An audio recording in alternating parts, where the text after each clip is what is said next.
किसान भाइयों जरा सोचिए, आप हर साल अपने खेत में सफेद मोतियों जैसा यूरिया डालते हैं, काले और भूरे रंग के डीएपी के कट्टे खेत में खाली करते हैं और लाल रंग का पोटाश अपनी फसल को देते हैं। आप बाजार जाते हैं, हजारों रुपए खर्च करते हैं और खाद की बोरी खरीद कर ले आते हैं। लेकिन क्या आपने कभी एक पल के लिए भी यह सोचा है कि जिस सफेद यूरिया को आप अपने हाथों से मिट्टी में मिलाते हैं वह आखिर बनता कैसे है?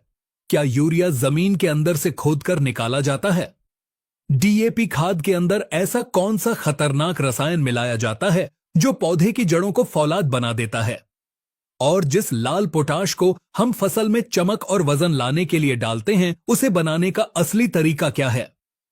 अगर आप सोचते हैं कि यह खाद सिर्फ कुछ साधारण चीजों को मिलाकर बन जाती है, तो आप बिल्कुल गलत हैं।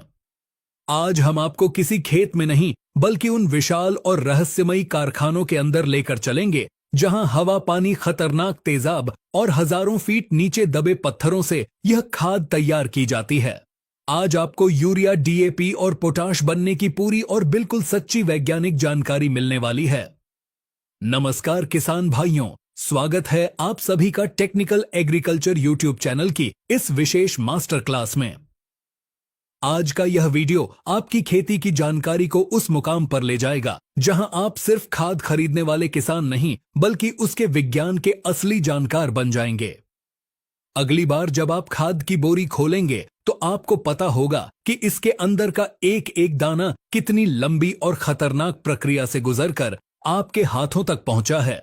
यह जानकारी आपकी खेती का नजरिया बदल देगी, इसलिए इस वीडियो को बिना एक भी सेकंड छोड़े बिल्कुल अंत तक और ध्यान से सुनिएगा। आइए सबसे पहले बात करते हैं भारत की सबसे चहेती और सबसे ज्यादा इस्तेमाल होने वाली खाद यूरिया के बारे में। यूरिया के बोरे पर आपने 46% नाइट्रोजन लिखा हुआ देखा होगा, लेकिन सबसे बड़ा सवाल यह है कि इतनी सारी नाइट्रोजन आखिर आती कहां से है? किसान भाइयों, आपको यह जानकर बहुत बड़ी हैरानी होगी कि यूरिया बनाने का मुख्य कच्चा माल जमीन या खदान से नहीं आता, बल्कि यह उसी हवा से लिया जाता है जिसमें आप और हम हर पल सांस लेते हैं। हमारी प्रकृति की हवा में 78% नाइट्रोजन गैस मौजूद होती है, लेकिन हमारे पौधे इस हवा वाली नाइट्रोजन को सीधे अपने अंदर नहीं सोख सकते। उन्हें यह खुराक ठोस रूप में यानी सफेद दानों के रूप में चाहिए होती है। यूरिया कारखाने किसी बड़े शहर से कम नहीं होते और यह दिन रात 24 घंटे लगातार चलते रहते हैं। यूरिया बनने की शुरुआत होती है एक बहुत बड़े एयर सेपरेशन प्लांट से। यहां विशाल और ताकतवर मशीनें आसमान से भारी मात्रा में हवा को अपने अंदर खींचती हैं। इस हवा को बहुत ज्यादा दबाव डालकर इतना ज्यादा ठंडा किया जाता है कि वह -196 डिग्री सेल्सियस तक पहुंच जाती है। इस भयंकर जमा देने वाली ठंड में हवा के अंदर मौजूद नाइट्रोजन गैस अलग होकर पानी की तरह तरल रूप में बदल जाती है। अब यूरिया बनाने के लिए हमें दूसरी सबसे जरूरी चीज चाहिए और वह है हाइड्रोजन गैस। यह हाइड्रोजन गैस प्राकृतिक गैस से निकाली जाती है जो बड़ी बड़ी पाइपलाइनों के जरिए कारखाने तक पहुंचती है। जब इस शुद्ध नाइट्रोजन और हाइड्रोजन को एक बहुत बड़े लोहे के टैंक में डाला जाता है, जिसे रिएक्टर कहते हैं, और वहां का तापमान 500 डिग्री सेल्सियस तक बढ़ा दिया जाता है, तो यह दोनों गैसें आपस में जुड़ जाती हैं। विज्ञान की भाषा में इस प्रक्रिया को हैबर प्रोसेस कहा जाता है। इस मिलावट से एक नई और बहुत ही तीखी गंध वाली गैस पैदा होती है, जिसे अमोनिया कहते हैं। किसान भाइयों, यही अमोनिया यूरिया की असली जान और उसकी आत्मा है। लेकिन अमोनिया तो एक गैस है, इसे बोरी में भरकर खेत तक कैसे ले जाएंगे? यहीं से शुरू होता है यूरिया बनाने का दूसरा सबसे खतरनाक और मुख्य चरण। इस गर्म अमोनिया गैस को कार्बन डाइऑक्साइड गैस के साथ एक दूसरे बेहद मजबूत और विशाल रिएक्टर में भेजा जाता है। यहां दबाव इतना ज्यादा होता है कि अगर एक छोटी सी सुई के बराबर भी लीकेज हो जाए तो कारखाने में भारी तबाही मच सकती है। इस भयंकर गर्मी और दबाव के बीच अमोनिया और कार्बन डाइऑक्साइड आपस में एक जोरदार रासायनिक क्रिया करते हैं और एक गाढ़े गर्म तरल पदार्थ में बदल जाते हैं। इसे ही तरल यूरिया या लिक्विड यूरिया कहा जाता है। पर हम किसान लिक्विड यूरिया तो खेत में नहीं डालते, हमें तो खेत में छिड़कने के लिए ठोस और गोल सफेद दाने चाहिए। इन दानों को बनाने के लिए इस तरल यूरिया को एक बहुत ही ऊंची इमारत में भेजा जाता है जिसे प्रिलिंग टावर कहते हैं। यह टावर 20 से 30 मंजिल जितना ऊंचा होता है। इस विशाल टावर के बिल्कुल ऊपरी हिस्से से उस तरल और उबलते हुए यूरिया की बारिश करवाई जाती है, बिल्कुल वैसे ही जैसे हमारे गुसलखाने के शावर से पानी गिरता है। जब यूरिया की छोटी छोटी बूंदें इस ऊंचे टावर से नीचे की तरफ गिरती हैं, तो टावर के नीचे से बहुत ठंडी हवा तेजी से ऊपर की तरफ फेंकी जाती है। जैसे ही यूरिया की गर्म और तरल बूंदें उस ठंडी हवा से टकराती हैं, वह हवा में ही जम जाती है और नीचे फर्श पर पहुंचते पहुंचते एकदम गोल सफेद और कड़क दाने में बदल जाती हैं। इन्हीं सफेद मोतियों को हम यूरिया के प्रिल्स कहते हैं। इसके बाद इन दानों को कन्वेयर बेल्ट के जरिए एक दूसरी मशीन में भेजा जाता है, जहां इनके ऊपर नीम के तेल की बारीक पॉलिश की जाती है। इसे ही नीम लेपित यूरिया कहते हैं। नीम का लेप इसलिए चढ़ाया जाता है ताकि यूरिया खेत की मिट्टी में धीरे धीरे घुले और पौधे को लंबे समय तक खुराक मिलती रहे। साथ ही कोई भी बेईमान आदमी इस यूरिया का इस्तेमाल मिलावटी दूध या दूसरे केमिकल बनाने में न कर सके। इसके बाद इसे 45 किलो की बोरियों में पैक करके ट्रकों और मालगाड़ियों के जरिए आपके शहर की दुकानों तक भेज दिया जाता है।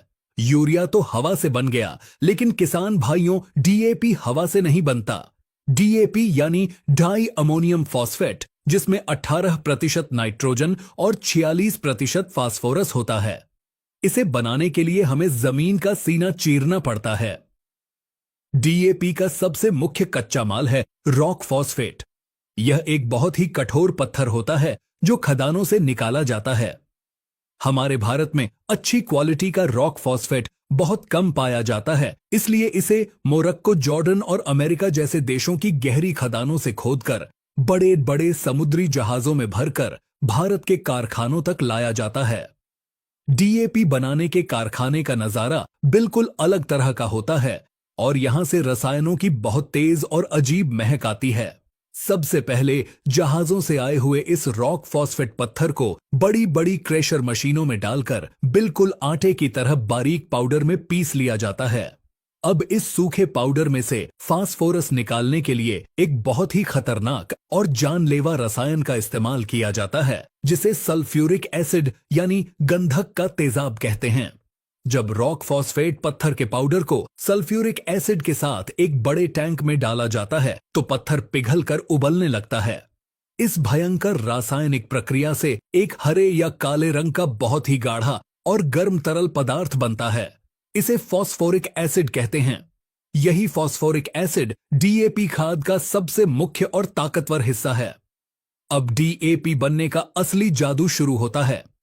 इस गाढ़े फॉस्फोरिक एसिड को एक बहुत बड़ी घूमने वाली गोल मशीन में डाला जाता है, जिसे ग्रेन्युलेटर कहते हैं। ठीक इसी समय इस मशीन के अंदर अमोनिया गैस छोड़ी जाती है। यह वही अमोनिया गैस है जो यूरिया बनाने में इस्तेमाल हुई थी। जैसे ही यह अमोनिया गैस उस गाढ़े तेजाब से टकराती है, एक बहुत ही तेज रासायनिक क्रिया होती है।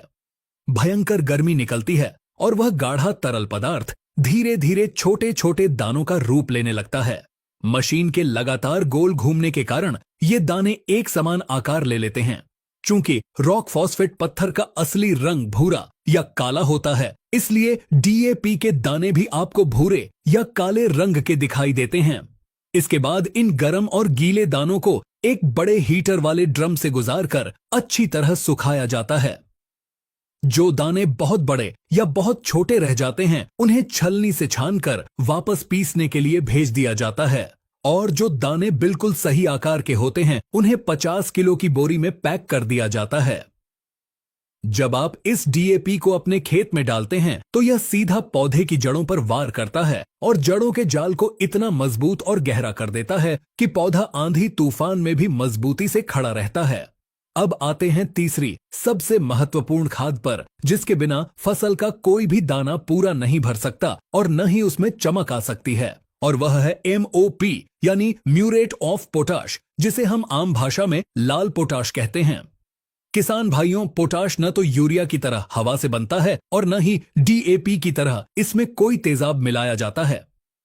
पोटाश 100% एक कुदरती और प्राकृतिक खनिज है।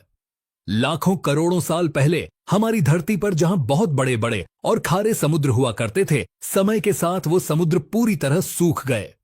उन समुद्रों का सारा नमक और खनिज जमीन के अंदर कई हजार फीट गहराई में दब गया और पत्थर बन गया। जमीन के नीचे दबा हुआ यही नमकीन पत्थर असल में पोटाश है।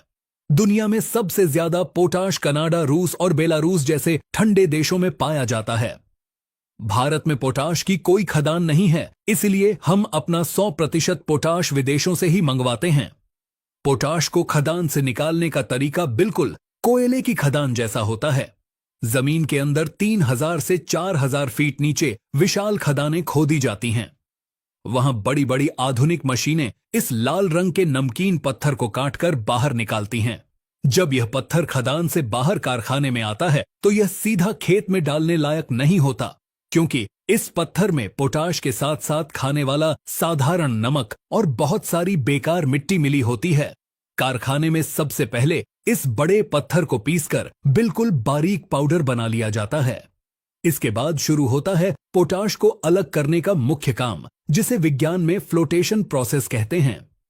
इस पिसे हुए पाउडर को पानी और कुछ खास तरह के रसायनों के साथ एक बहुत बड़े टैंक में घोला जाता है। इस टैंक में नीचे से बहुत तेज दबाव से हवा के बुलबुले छोड़े जाते हैं। यहां वह रसायन अपना जादू दिखाता है। उस रसायन के कारण सिर्फ पोटाश के बारीक कण उन हवा के बुलबुलों के साथ चिपक जाते हैं और झाग बनकर पानी के बिल्कुल ऊपर तैरने लगते हैं। जबकि जो साधारण नमक और भारी मिट्टी होती है वह पानी में नीचे बैठ जाती है। टैंक के ऊपर तैर रहे पोटाश के इस लाल रंग के झाग को बड़ी बड़ी मशीनें अलग कर लेती हैं। इसके बाद इस झाग को बहुत बड़े बड़े ओवन में सुखाया जाता है। सूखने के बाद यह लाल या गुलाबी रंग का एक बारीक चमकीला पाउडर बन जाता है। इसे ही म्यूरेट ऑफ पोटाश कहते हैं। बाद में इस पाउडर को बड़ी बड़ी रोलर मशीनों के बीच से बहुत ज्यादा दबाव देकर गुजारा जाता है, जिससे यह पाउडर टूटकर दानों में बदल जाता है, ताकि आप किसान भाई इसे आसानी से खेत में छिड़क सकें।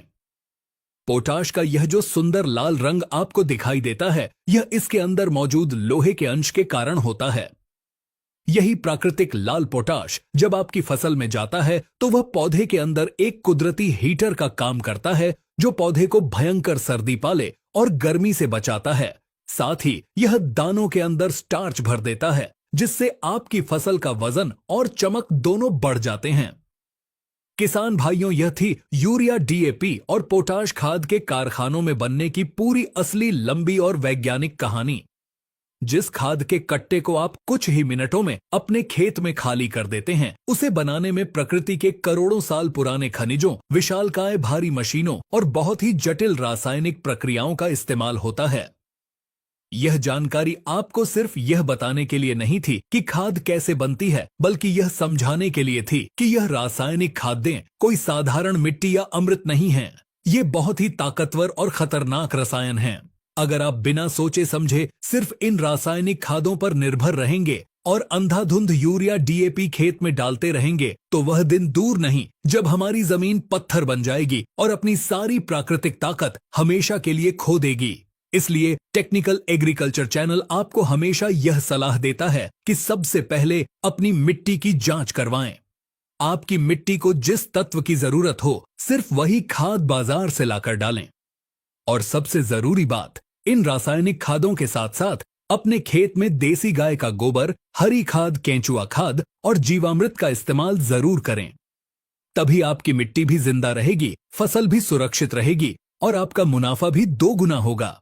हमें पूरी उम्मीद है कि टेक्निकल एग्रीकल्चर चैनल की यह A to Z और विस्तृत मास्टर क्लास आपको बहुत पसंद आई होगी और आपको खेती की दुनिया का एक बिल्कुल नया और अद्भुत सच जानने को मिला होगा। अगर आपको हमारी यह मेहनत और यह गहरी वैज्ञानिक जानकारी अच्छी लगी हो तो इस वीडियो को तुरंत लाइक करें।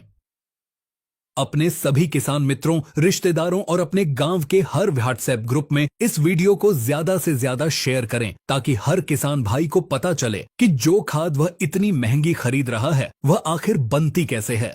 खेती से जुड़ी ऐसी ही एकदम सटीक, एडवांस, सच्ची और आधुनिक जानकारी बिल्कुल सरल भाषा में सबसे पहले पाने के लिए आपके अपने टेक्निकल एग्रीकल्चर यूट्यूब चैनल को अभी सब्सक्राइब करना बिल्कुल न भूलें और पास वाले घंटी के बटन को जरूर दबाएं, ताकि हमारी नई और धमाकेदार वीडियो सीधा आपके फोन पर पहुंच सके। अगर खादों को लेकर, मिट्टी की जांच को लेकर या खेती से जुड़ा आपका कोई भी सवाल है तो नीचे कमेंट बॉक्स में जरूर पूछें। हम आपके हर एक सवाल का सटीक जवाब देंगे।